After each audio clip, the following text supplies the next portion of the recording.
Do you guys remember when the Star Wars aisle used to look like this? Nowadays, it looks like this. Maybe a few lonely BlackSeries figures and a few lonely Vintage Collection figures swinging on the pegs. The 2005 release of Revenge of the Sith was the peak of action figure releases.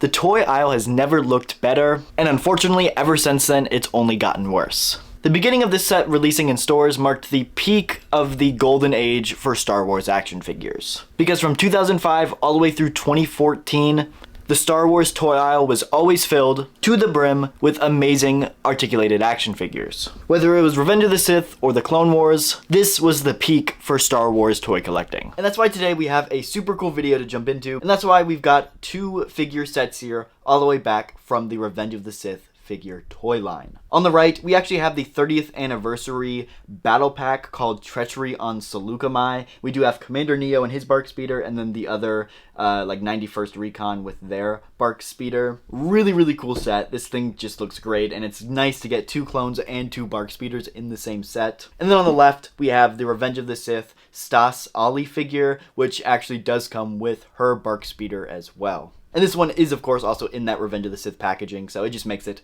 a little bit better. But yeah, I figured I had to review these two sets together because, of course, Stas Ali is the Jedi Master that Bakara and this other clone killed during Order 66, so I figured these two sets are going to go great together, and I'm really happy to get these opened and review them. First up, we're going to be looking at the battle pack for the Treachery on Saleucami, and this set is super cool. I really love battle packs. I really wish Hasbro did battle packs nowadays because they're super cool and it's great to get a ton of bang for your buck. And Hasbro just doesn't really do battle packs anymore like they used to. So I think that's a big shame. But yeah, packaging is pretty normal. Really large window here with, of course, Star Wars. We've got a lot of 30s on this because, of course, this is for the 30th anniversary of the original Star Wars. So this one didn't actually release in 2005 for Revenge of the Sith. This one is actually released in 2007.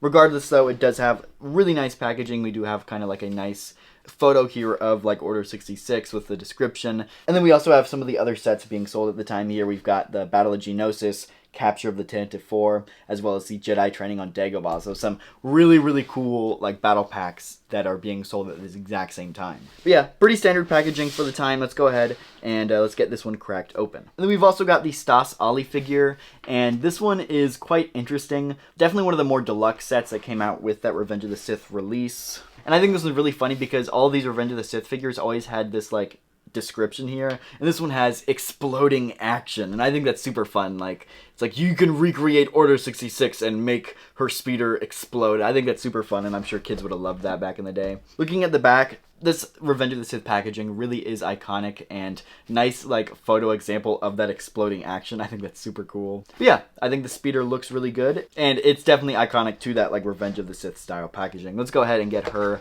opened up as well. Starting with the Treachery on Saleucami, we'll get this one opened up. Honestly, really easy packaging to open, which I'm happy about. But then, of course, I spoke too soon because they've got all the metal wires in here, which are going to be a pain to get out. So I'll get those out and I'll get back to you guys. Alrighty, so we got the two figures and their speeders out of the box. Got the blasters here too for both of them. There's still like a ton of tape and rubber bands and like plastic on these speeders too. So we got to figure out how to get all of that off.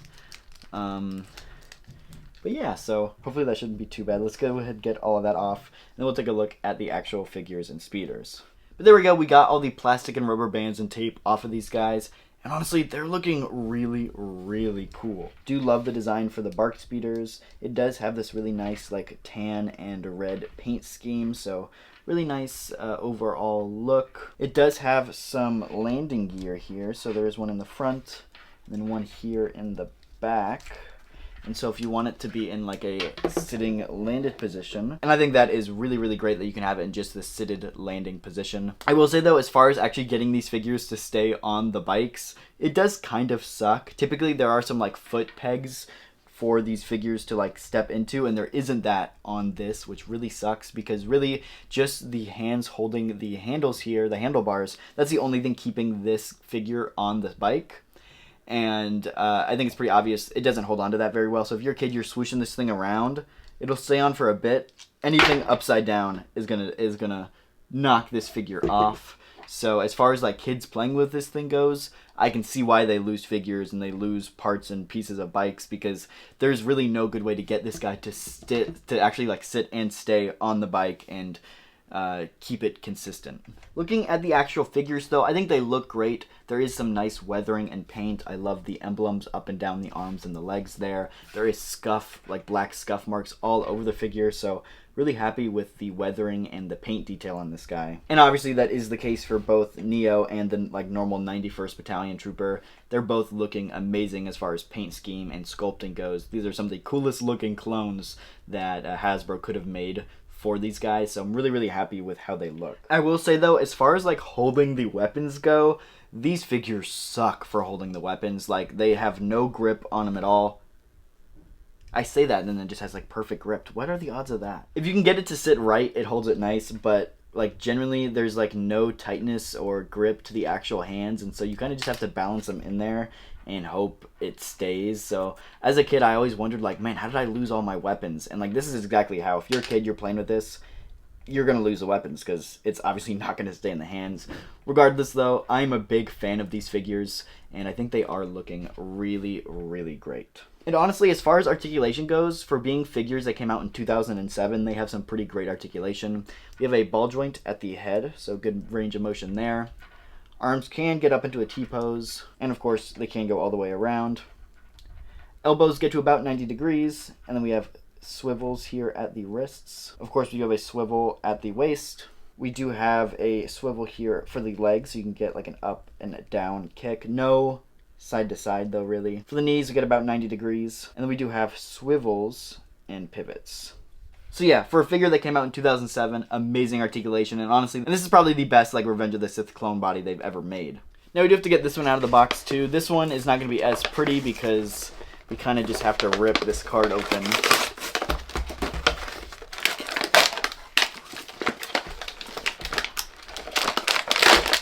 But there we go, we got it out.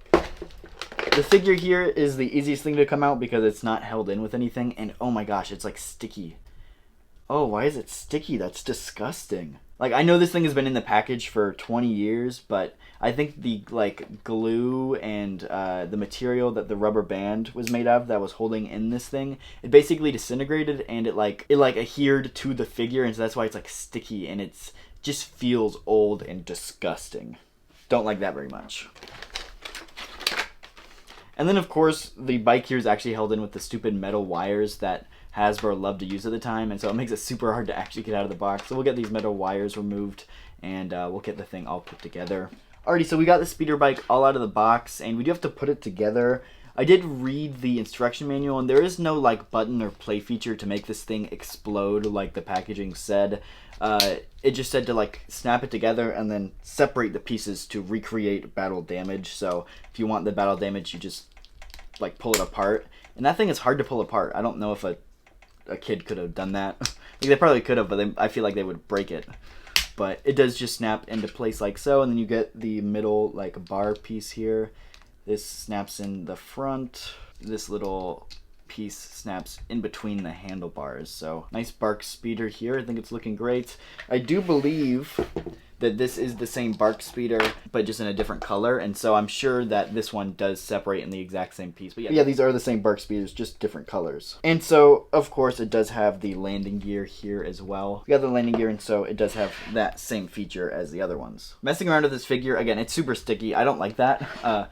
We are going to try and get her to sit in the bark speeder chair here. She does not have near as good articulation as the clones do, so I'm hoping that it's not as hard to get her in the chair here, but it doesn't seem to be too easy either. I mean, I guess you can. The thing with her is that her hands are much tighter, and so she can actually hold onto the handlebars, but she looks super awkward in that bark speeder. So yeah, I mean, it is what it is, but there we go. One thing I did notice, no lightsaber for Sas Ali here, which is kind of a shame. I would have loved to get her lightsaber, but of course we don't see it in the scene, and so I'm sure Hasbro isn't going to include it, which is kind of a shame. But yeah, she is looking a little awkward here in this. But one thing I did notice here is these actually have the footholes. These actually have the footholes, and so she can stick her feet onto this here. And there we go. And so if you want her actually like stuck to the BARC speeder, it kind of works. I think the problem is there's no knee bend or articulation, and so it's hard to get her to sit down and it like actually fit into the pole and it look good, and then have her arms out too. It all just, the articulation doesn't really work to actually make it fit super well into the BARC speeder. But it is quite interesting because they removed those pieces for the newer BARC speeder here. So I don't know why they removed those footholes, but quite interesting. Here we do have a nice like Order 66 recreation pose. If you want to have all these figures sat on their BARC speeders in this kind of like nice moving position, I think they look really, really good. And yeah, I mean, that's the whole reason to buy these sets, is for the Order 66. And so I think they look really great together. Those BARC speeders are cool. And overall, these are great figures. They're cool sets, and I would have loved to have these as a kid. They're super fun, super swooshable, great playability. Overall, they're just like fun action figures, and I really wish Hasbro made toys like this that were still just as fun. Now, there is only one problem that I noticed. Looking at the movie, this speeder for Sas Ali is not accurate at all. It's not even a BARC speeder. It's actually like an Imperial speeder that we see from like Return of the Jedi.